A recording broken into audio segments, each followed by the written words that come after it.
Jemaah-jemaah rahimakumullah, di antara keputusan yang diambil oleh para ulama se-Indonesia dalam ijtima' di Padang Panjang, bahwa memilih pemimpin, mengadakan suatu kepemimpinan di tengah masyarakat bukanlah suatu hal yang sunnah, tetapi wajib hukum. Tidak boleh suatu komunitas, apalagi bangsa yang besar ini, tanpa seorang pemimpin. Bahkan Nabi SAW memberikan petunjuk di dalam perjalanan bermusafir 3 orang saja. Nabi meminta harus ada seorang menjadi imam. In kuntum salasa fi safarin falyummakum ahadukum. Kalau kamu bertiga dalam bermusafir, jadilah seorang menjadi imam kamu. Apalagi dalam jumlah 270 juta lebih, tentu akan kacau balau. Karena itu menghadirkan kepemimpinan dan adanya seorang pemimpin itu merupakan kewajiban, bukan sunnah. Nah, bagaimana caranya? Situasi dan kondisi yang ada, bahwa negeri ini memilih satu sistem, terlepas setuju atau tidak setuju dengan konsepnya masing-masing. Tapi itulah yang disepakati saat ini untuk melahirkan seorang pemimpin. Kalau kita biarkan ini terjadi dengan alasan ini tidak sesuai dengan konsep kita berbagai macam, maka lahirlah pemimpin yang sama sekali mungkin berjarak jauh dengan nilai-nilai syariat. Karena itu, pilihan hanya satu untuk saat ini. Terlibat aktif dan cerdas. Terlibat aktif dan cerdas di dalam mewujudkan kepemimpinan yang baik. Bukan berpangku tangan. Sebagai ketua MUI, saya bukan tim kampanye siapapun dan tidak akan menunjuk nama siapapun. Tetapi sebagai ketua majelis ulama, saya berkewajiban menyampaikan kepada umat, wahai umat Islam, bahwa di dalam Islam, di dalam keputusan majelis ulama yang diambilkan dari petunjuk syariat untuk menunjuk pemimpin, memberikan sultah, kewenangan kepada seseorang menjadi pemimpin kita, harus memenuhi 4 syarat, yang itu adalah syarat wajib pada Nabi SAW. Orang tersebut harus siddiq, orang tersebut harus amanah, orang tersebut harus fatanah, orang tersebut harus tabligh. Orang itu harus amanah, jujur, tidak boleh ada kebohongan di latar belakangnya, tidak terlihat dia berdusta, dia tidak menyembunyikan kebohongan dan kedustaan, dia berbicara dengan kejujuran. Ini adalah syarat mutlak. Karena jangan sampai orang pendusta dan pembohong diserahkan amanah, setelah itu kita menangis, didustai dan dibohongi sepanjang tahun, 5 tahun yang akan datang. Yang kedua, orang itu harus amanah. Amanah seseorang itu diukur dari mana?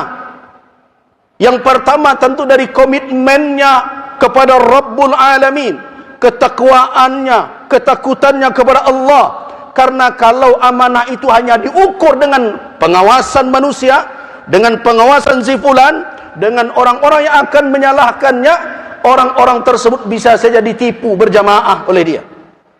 Karena itu pertama sekali dalam mengukur amanah seseorang, bagaimana tingkat komitmennya beragama, ketakwaannya, ketakutannya kepada Allah, salatnya bukan hanya di depan kamera, tanya orang sekitarnya, cari tahu siapa dia. Kalau salatnya tidak benar, bagaimana amanah akan ditumpangkan? Kalau Rabbul Alamin saja, Allah Subhanahu wa taala saja tidak ditakutinya, yang menjadi beban ditanggung jawab di dalam di atas pundaknya, bagaimana dengan amanah manusia? Yang kedua, lihat perjalanan hidupnya selama ini. Apakah janjinya bisa dia buktikan atau tidak?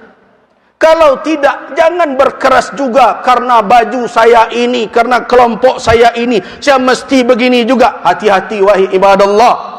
Setiap kita memberikan kewenangan dan amanah, wala itu tidak selesai hanya dengan keluar di tempat pemilihan itu, tapi akan dipertanggungjawabkan kelak sampai di hari kiamat di hadapan Allah Subhanahu wa taala. Hati-hati. Itu kewajiban din, kewajiban agama memberikan kewenangan itu.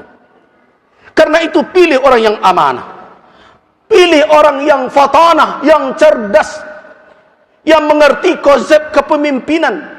Kita harus tahu bagaimana berpikir seorang pemimpin, bagaimana berpikir seorang teknisi. Kita harus tahu seorang pemimpin itu punya konsep yang besar, kepada umat ini, punya rencana, punya mimpi, tetapi tidak hanya sekedar angan-angan.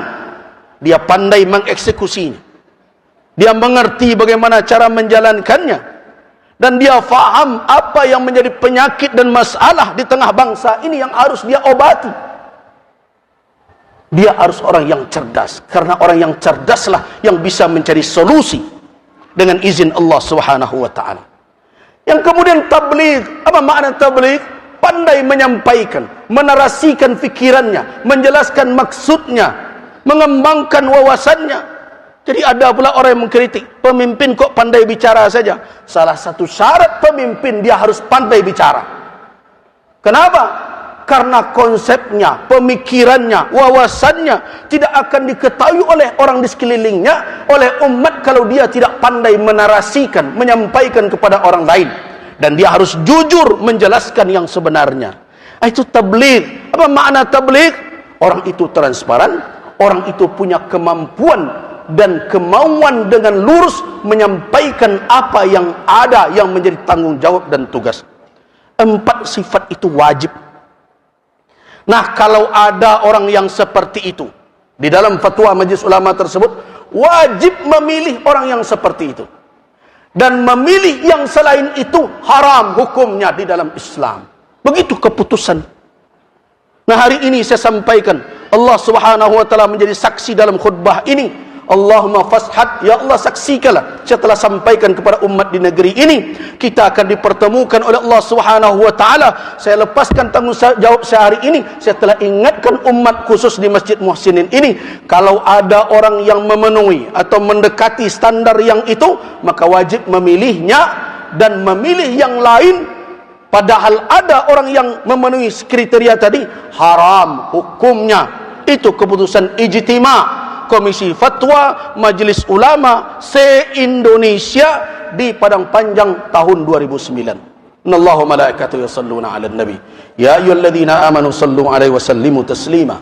Allahumma shalli 'ala Muhammad wa 'ala ali Muhammad kama shallaita 'ala Ibrahim wa 'ala ali Ibrahim innaka Hamidum Majid. Allahumma barik 'ala Muhammad wa 'ala ali Muhammad kama barakta 'ala Ibrahim wa 'ala ali Ibrahim innaka Hamidum Majid.